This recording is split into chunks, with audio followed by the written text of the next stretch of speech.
Hello and welcome to Ditching Hourly. I'm Jonathan Stark.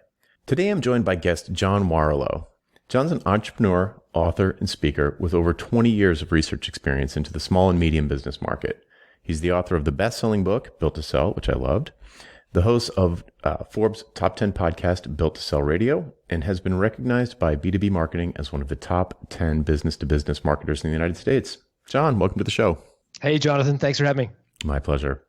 Now, for folks who are encountering you maybe for the first time, could you tell us a little bit more about who you are and what you do?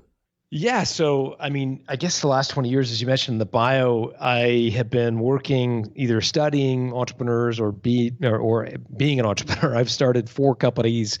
Last one was sold to a public company in 2009. And now I run a company called Value Builder, where we work with entrepreneurs and self-employed individuals to help them improve the value of their company, usually leading up to an exit, although not always. Excellent. So a lot of folks listening here probably can't even imagine selling their business because they are so bound to it. So I'd like to kind of start off by opening their minds a little bit about some reasons why maybe someone who's not even thinking about selling their business might find themselves in a situation where that would be an attractive option. Yeah, it's funny. I was just looking at some research recently into why business owners consider selling. And the 2 reasons that they are triggered to want to sell are, number one, they receive an inbound unsolicited offer to buy their business. And number 2, a health scare, some sort of health event like a heart attack or whatever that makes them consider selling. And it's funny when I think about those 2 factors, both of them are out of the control of the owner, right? So they're not things that owners necessarily think about. And as a result, they get caught on their back foot when it comes time to sell. And so the recipe for getting a bad sort of price for your business is being in the wrong stance, if you will. And so for that reason, I think it makes sense to proactively think about it. A lot of people say, yeah, but I'm a freelancer, I have no interest in selling. That's fine, as long as you go into self-employment knowing that there is no kind of pot of gold at the end of the rainbow. What I see a lot, Jonathan, I don't know if you see this at all, but I see a lot of guys start companies and, they think they're starting a company, but they're really they've got a job. Mm-hmm. And they defer all the economic benefits of owning a business. In other words, they don't pay themselves. They don't take enough money out of the company because they say, oh, well, I'll make my money when I sell, or I'll make my money in the future. And if they're not structuring it correctly, there is no pot of gold at the end of the rainbow. So my advice, if you're a self-employed person and you have no interest in selling, fair enough, but make sure you're paying yourself handsomely for the risk you're taking on, because you don't have benefits. Obviously, cyclicality happens and you can be out of, on the bench for months. Mm-hmm. For those that do want to create a more, sellable company, there's a kind of a recipe, there's a formula. That's kind of what we do. Great. So I totally agree with that. And I see the problem I see, especially with folks who are billing by the hour, is they see their revenue as their money and they don't subtract their time as a cost from it. So they're actually operating on razor thin margins and they're not actually making any money. They're just getting by. That's interesting. I've never thought of it that way. I think is it like the average person works a couple thousand hours a year? Is that about roughly what you've heard? People, I've run questionnaires and surveys, and generally folks who are listening are billable 30 hours a week. They'll work 40 or more hours a week, but they're billable about 30. And on average, they charge $100 an hour. So you end up with a pretty, roughly $150,000 a year revenue, which is nothing to sneeze at, but that's not, that's like gross. So right. You end up, if you take out all the taxes, you take out all the insurance, and then you imagine paying someone to do the actual work, like a subcontractor, how much would you be left with? Probably nothing. Mm-hmm. So you essentially have no profit. And that's why Built to Sell, I'm going to die. My plan is to die with my boots on. Maybe someone will offer me money for my business. Maybe I'll have a health scare. I guess eventually we all do. But the thing about Built to Sell that really clicked with me was that a lot of the things that are valued by buyers are the kinds of things that I recommend people do anyway to create some profits for themselves, Cool. whether or not they want to sell. Yeah, I think that's great. So the story of Built to Sell centers around a fictional character. I think his name was Alex Stapleton. Is that right? Yeah, that's right. And he's like a design agency owner who is a generalist. And one of the very first things, and he meets with a mentor named Ted, I think, who gives him advice throughout the book. It's sort of a fable in a way. Yeah, it's a little bit like the E-Myth. If you've ever read the E-Myth, it often gets compared to that. Another fabulous book. Which is flattering because it's like the world's best book on entrepreneurship. But anyways. Right. So one of the first tip is to specialize. Stop being a generalist firm and start to specialize. And you recommend over the course of, I think, a number of chapters, what has come to be referred to as productized services, which I don't think you refer to it that way in the book, but that's come to be the way that I hear it described, where you've got a very repeatable process that is sold like a product, even though the delivery is very high touch, if you will. It's not a lamp, it's a logo or something like that. Yeah, I might draw the distinction, Jonathan, between specialized and productized, because I think those are similar but slightly different. I think specializing is figuring out what you do better than anybody else. So if you're an SEO guru, right? And you've got a specialty in doing Bing SEO. You know what I mean? Like okay. you've got everybody else is doing Google SEO and you've really cracked the black box on Bing. Okay. Okay. So that's specialization, right? Sure. That's different than productization. I think productization is when you to your point, you merchandise what you do and you sell it as though it were a product. You say, we've got 3 packages. We specialize in having you ranked first in the Bing search engine. So, option 1 is our, X package or gold package, silver package, whatever, bronze package. But I think they are different. I think the first step is to specialize, figure out what you're better at than anybody else in the world. And, there's the old expression, you've heard it before, I'm sure a million times, cater to the masses, live with the classes, cater to the classes, live with the masses. I actually think that's wrong. I think what you want to do is actually focus on a very small niche and really become dominant in that space. Become the best at that little area of the universe. And that's when you can train other people to kind of follow your lead. Yeah, fabulous distinction. I totally agree. You're right. I was conflating those two things. So what's the difference between growing value and growing revenue? Yeah, I mean, they're often confused. Oftentimes, as entrepreneurs, we think our report card is our profit and loss statement. In particular, some people chase revenue, they subscribe, others chase kind of profit. You've heard this expression, revenue is vanity, profit is sanity. Revenue guys, love to say, oh, my business is $5 million this year, or I'm going to do $26 million this year, or I'm going to do $1 million in revenue. That's a lot of folks kind of puff out their chest and sort of use that as their calling card. Other people sort of don't care what the top line is. They care what the bottom line is, right? Neither actually are the value of your company. The value of your company those are inputs into the value of your company, but the value of your company has lots of other dynamics to it. There are lots of other variables that drive the value of your company. And so in many cases, what will drive the top line of your revenue actually will decrease your value. So for example, I'll give you a silly example, but you could go out there. There's a woman named Stephanie Breedlove who built a company called Breedlove and Associates, which did payroll for nannies. So if you hired a nanny and you wanted to pay that nanny legitimately above the board, you could hire Breedlove and Associates to do that payroll for you. So she had a very tiny, peculiar niche in the world. And the tempting thing to do, if the only thing she wanted to do was grow revenue, would have been to cross-sell her first initial customers additional services. So what do parents need? They need babysitting. They need home care. They need, cleaning service. They need all kinds of stuff, right? And so what we could have is other stuff to her existing customers, which would have made her revenue grow very dramatically.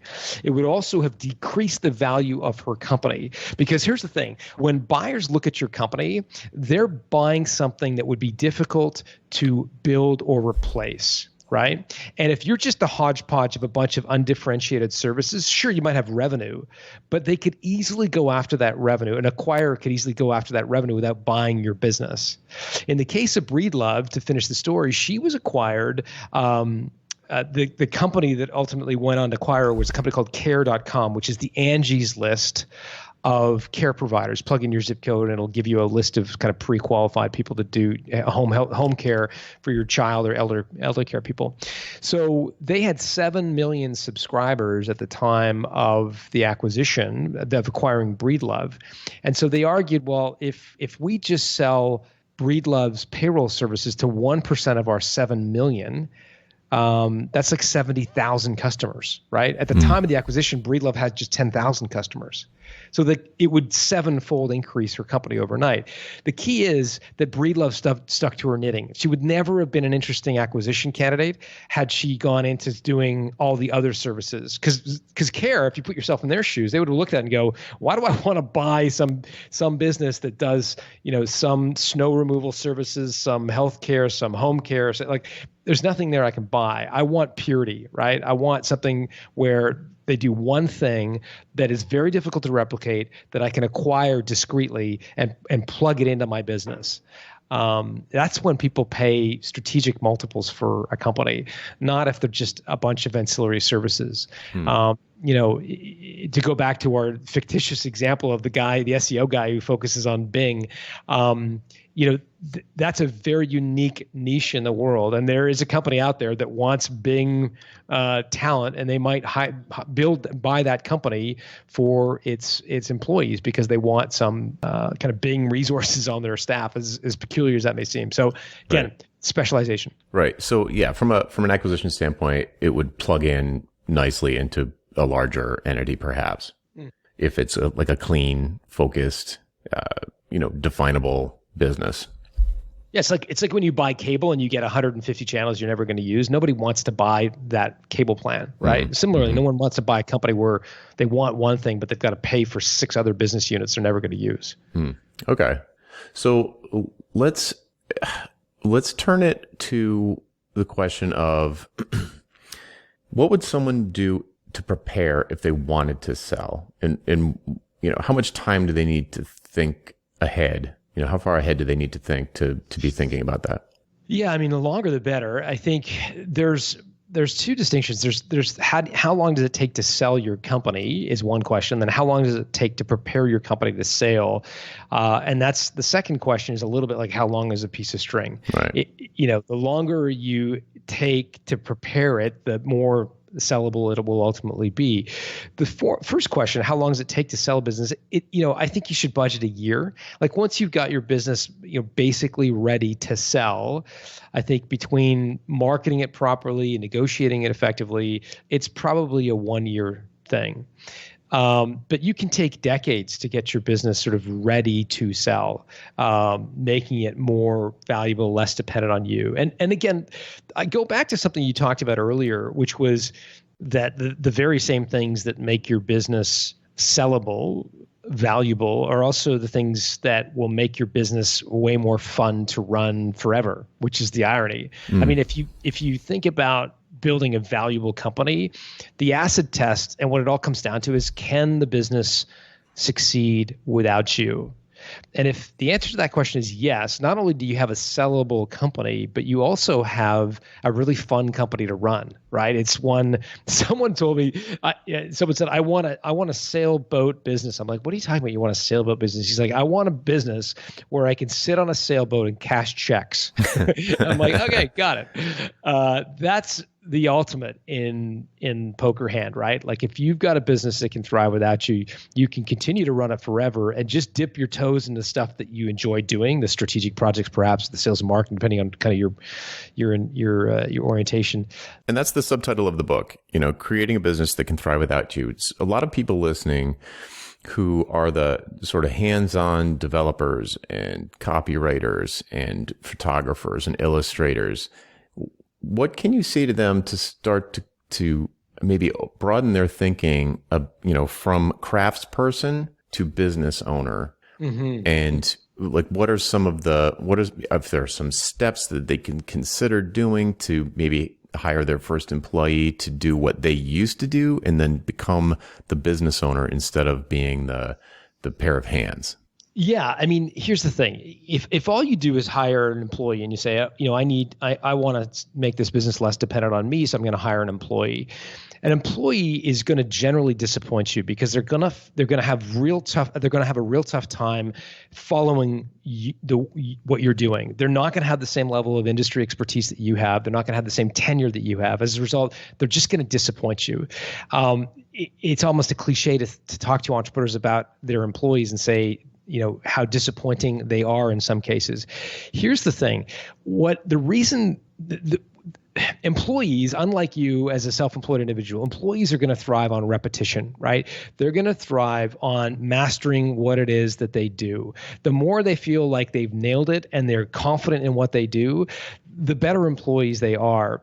What that means, though, is that you've got to stop doing a lot of stuff. You've got to stop accepting a broad suite of products and services that you offer today, and start to really do one or two things better than anybody else. Once you do that, I'm confident you'll be able to hire employees. Because again, if you've got the best formula for optimizing for Bing, you can hire employees and teach them that. If you've got a general digital marketing agency and you do a little bit of SEO, a little bit of SEM, a little bit of web design, a little bit of e-commerce, unfortunately, it's very difficult to hire employees to do that, to follow you, to train them. So every new service that you add grows their complexity of their job exponentially. It doesn't grow linearly, it grows exponentially. And so, the less you do, the more you specialize, the better, and the better the odds are you're going to be able to hire somebody. And once you can hire people to work for you to do the work, that really is the biggest prerequisite. It's the biggest, first, most difficult step to take to get the business to succeed without you. It's the toughest part. I call it TVR, finding something in your company which meets the trifecta of scale, which is TVR, which is it's got to be teachable to employees, a service that's valuable to customers, and a service that's repeatable. So a lot of people are listening to this and saying, well, it's different every time. Like every customer has a different need, or I have to handle it in a different way. Or they're super blinded or overwhelmed by the differences, the idiosyncrasies of each different client relationship and each different client need. And I could get on my soapbox about that, but I'm curious what you think about that. Like, to someone who is thinking like, I could never come up with any possible repeatable thing in my business, what would you say to that person?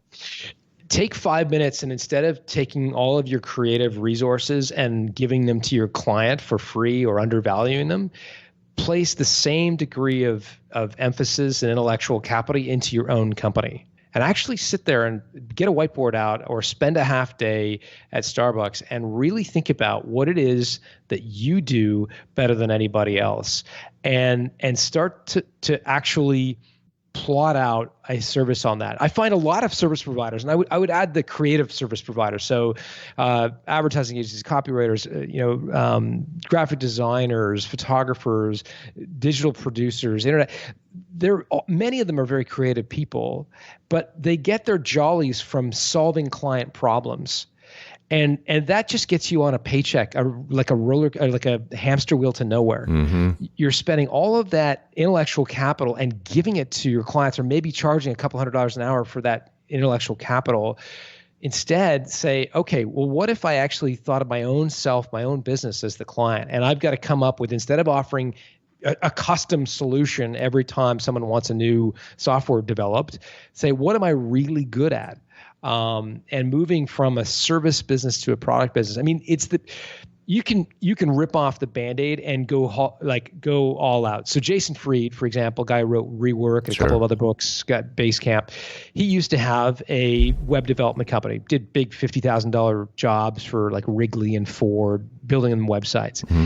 And he said, I hate being beholden to clients. I hate that feeling of always being at their beck and call. So he created Basecamp, the project management software. Now, they ran those products simultaneously until he had enough revenue coming from Basecamp that he could stop doing the internet, the website design jobs. So that's a big departure. That's like going from a service company to a product company. That's like going from selling bananas to selling watermelon. Like, it's a different company, right? That's going to be perhaps too strong for a lot of listeners to sort of take on or think about. It's too dramatic.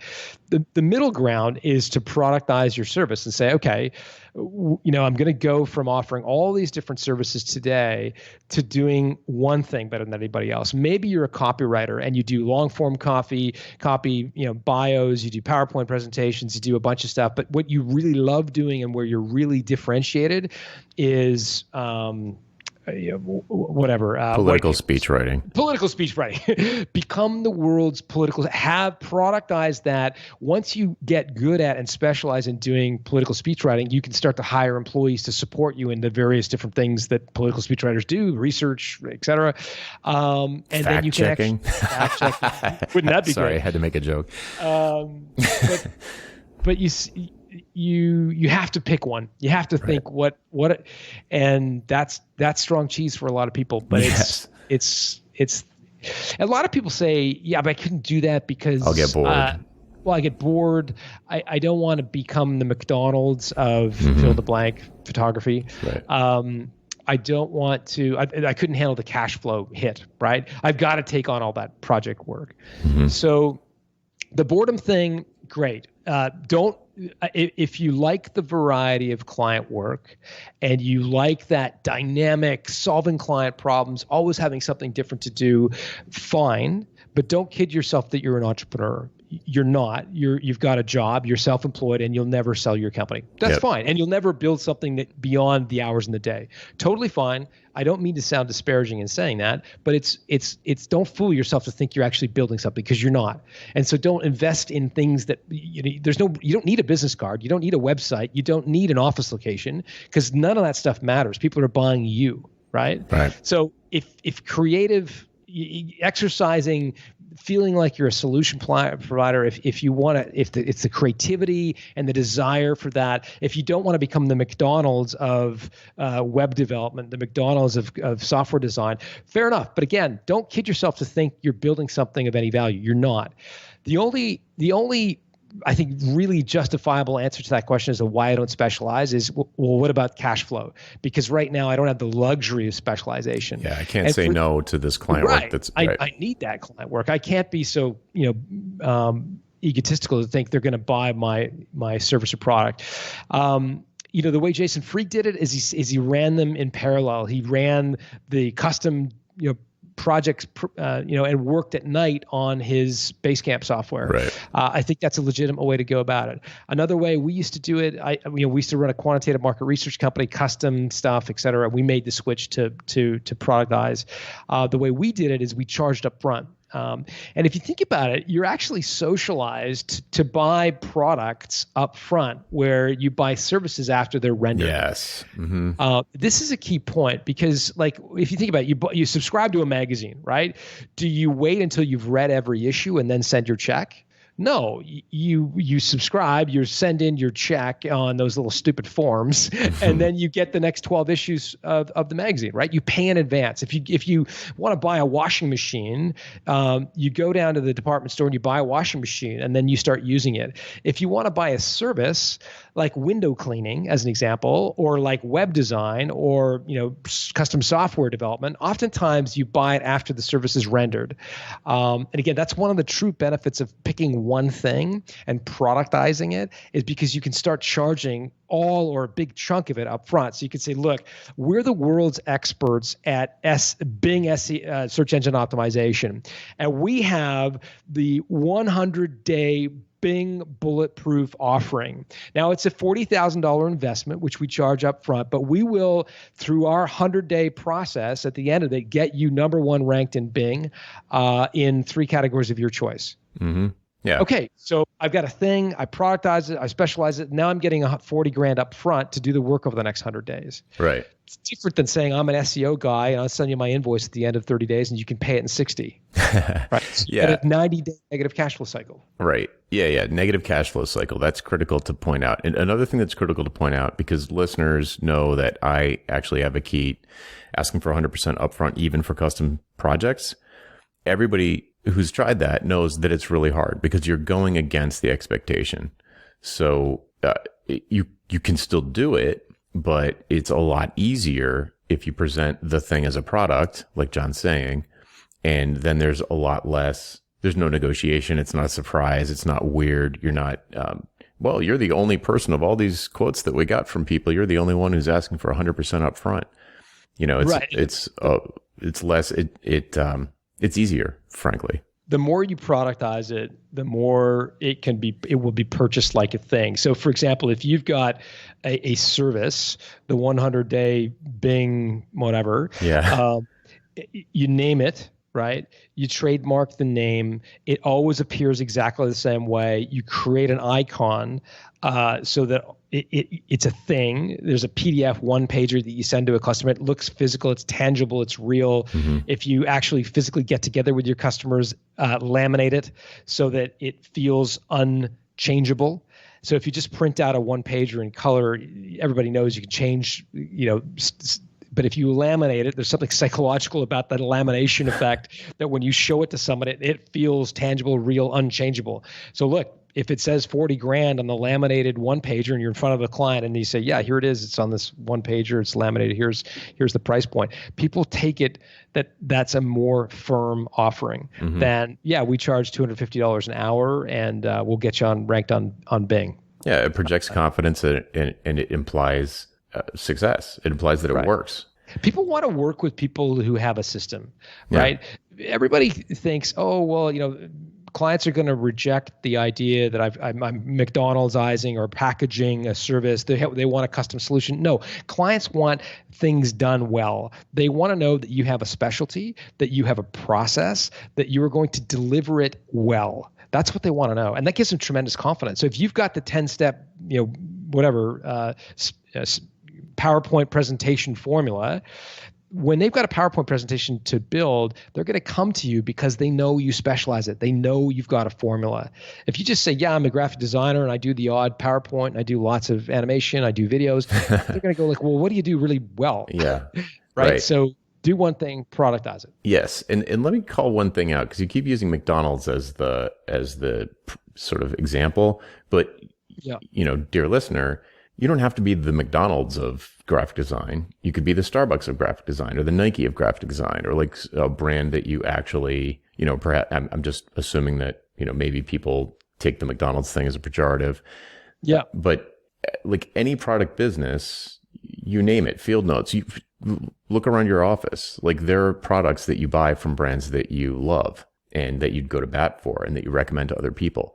You can be that too, but just for the thing that you deliver. So, it's difficult. It's hard to imagine. It takes some work to step back and say, well, what's that thing? What is that thing that I'm like the world's best at? Or what is my unique gift? But, if you don't look for it, then you're just doomed to this sort of generalist, job without a boss type of situation.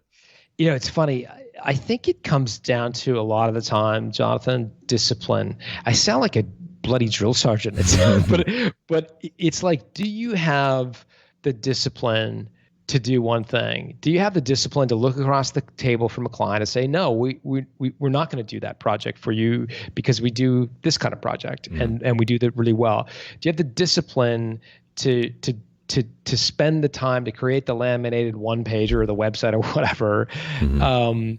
Or do you? Because the opposite of is undisciplined. The opposite of discipline is undisciplined. And what I see when I see undisciplined people is just people who are so needy of client love that they just can't say no because they're so undisciplined. When a client wants something, they just feel so wonderful to be needed. Yeah. But it's so pathetic, really, at the end of the day, because you're not building a company. You're just having your ego gratified because clients say, "Oh, you're wonderful. You do great work and I love you and I'd like to have you buy." Great. But again, if your goal is to build a business and not a job, you have to eliminate the need or basically somehow overcome the need to feel wanted and have your ego stroked, and actually build something that's going to be much harder, frankly, to do. It's easy to do client work. It's easy. It's very difficult to pick one thing and stand up for it. Yeah, very it's hard because it requires that you have self-confidence, which is lacking in a lot of cases. So you need to be, that means having cash flow. Like you need to know that you've got your mortgage covered somehow. So discipline comes in, whether it's saving for the future or saying no to red flag clients, prospects who are displaying red flags. You just know it's probably going to turn into a disaster. So I'm going to say no, and not losing that opportunity cost and getting to the point where like, wow, a perfect fit comes along and they recognize the value in what you do. They will benefit from the value of what you do. And being able to have whether it's discipline or self-confidence or whatever you want to call it, to say like, nope, not going to do it like that. Here's how things are going to work. Clients actually, it sounds like clients wouldn't like that, but they actually almost always love it because that's, if they think they're hiring an expert, if they're in the market to hire an expert at thing, they don't want to be in charge of the process. That's why they're hiring someone. So be the expert in the situation, and being the expert means, I always use the doctor metaphor, like you're not, as patient runs into the room and says, "Oh, I need a triple bypass." The doctor doesn't say, "Yeah, take off your shirt. I'll go get my knives." Like it doesn't work like that. Like, right. Or how do you want me to cut it? And do you want me to cut it sideways or vertically? Which scalpel should I use? Is this angle right?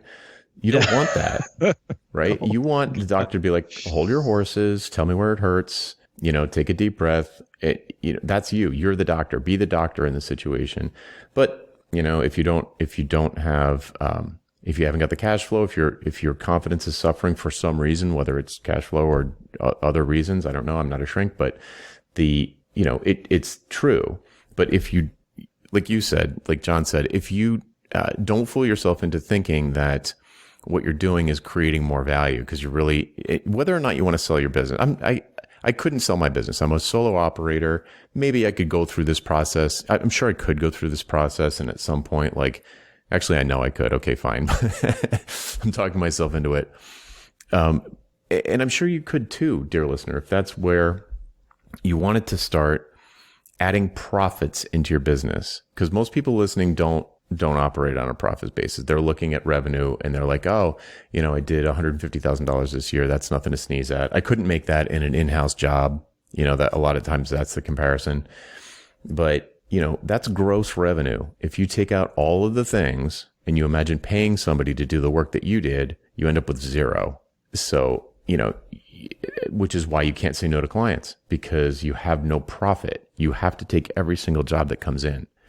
So anyway, kind of soapboxing here, but if there's one thing that we could switch to as maybe a closing topic, one of the pieces of advice in Built to Sell centers around whale clients and being very careful about having a whale client.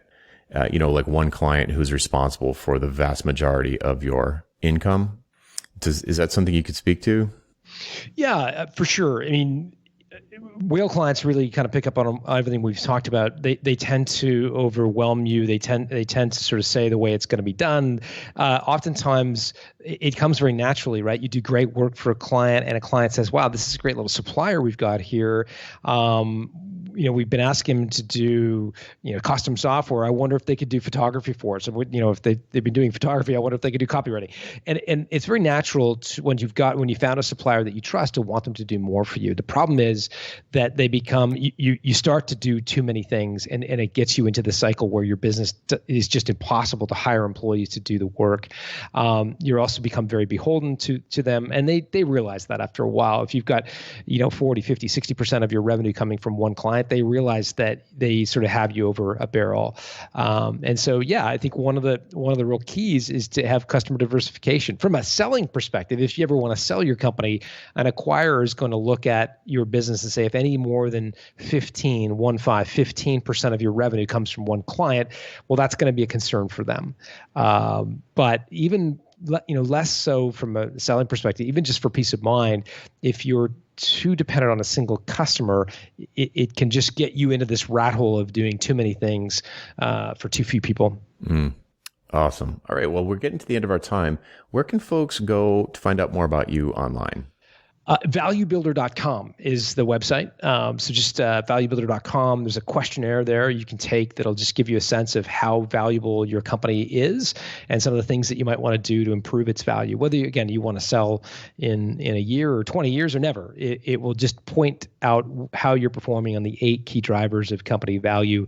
You'll get a score on each driver, and it's free. So just valuebuilder.com. Excellent. And I'll put in a plug for Built to Sell. I read it in 2014. And of all the business books that I've got on my shelves, it is one of the ones that has really stuck with me. It's very visual. It's very easy to read. And man, I'm telling you, when situations arise that are covered in the book, I just keep Built to Sell, recommend it to somebody, students having a situation, read Built to Sell, check chapter 7. And it's really, really good. And it's a nice brief book, which I love. Well, it's very kind of you to say, and I appreciate that. Awesome. Well, thanks again for joining me, John. And that's it for this week. I'm Jonathan Stark, and I hope you join us again next time for Ditching Hourly. Bye. If you'd like to learn more about how to ditch hourly billing, please go to valuepricingbootcamp.com to sign up for my free email course. Again, that URL is valuepricingbootcamp.com. Thanks.